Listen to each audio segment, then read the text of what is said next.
Ari May Pantalyon, 5 years dialysis patient. Try nating sagutin kung paano daw ang proseso ng pagdadialysis. So, sa hemodialysis, dapat meron kang dialysis access. Sa unang dialysis mo, dapat meron kang IG catheter. Ito ang pinakamabilis na access para sa mga emergency dialysis patient na kailangan ng malinisan ang kanilang dugo. Ito ay temporaryo lamang kasi madaling kapitan ng mga infection. Maglalas lang siya sa 2 to 3 months. Next is ang AV fistula. Ito ay ginagawa sa isang minor operation na kung saan pagdudugtungin ang venous at arterial vein sa mga braso.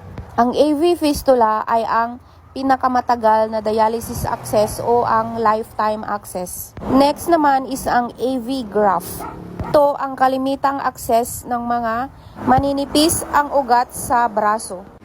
So, kung may dialysis access ka na, ready ka na para sumalang sa dialysis. Kaya naman tayo kung ano ang hemodialysis process. So, sa akin naman, ang ginagamit ko is ang AV fistula. So, yan po ang dialysis access ko for 5 years. So, ito yung mga dialysis kits. So, ito ay bloodlines, dialyzer, the artificial kidney, the dialysis machine, and the dialysis solution, yung NSS at saka yung acid and bicarb. So, para umpisa ng dialysis, merong 2 needle na nakakabit sa pasyente. So, sa illustration, makikita natin ang red at saka blue lines na kung saan ang red o ang arterial lines ay naglalabas ng dugo papunta sa dialyzer para linisin ang dugo.